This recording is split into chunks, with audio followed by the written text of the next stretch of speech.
Hola amigos y amigas, bienvenidos a un nuevo video de su canal Automet. Tengo aquí un Jetta 2012.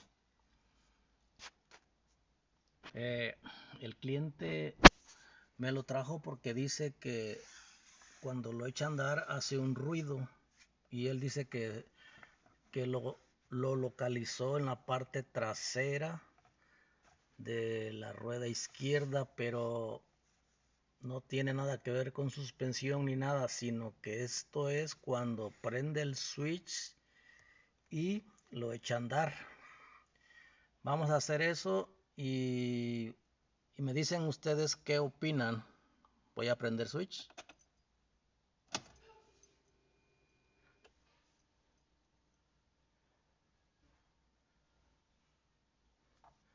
Vamos a arrancarlo.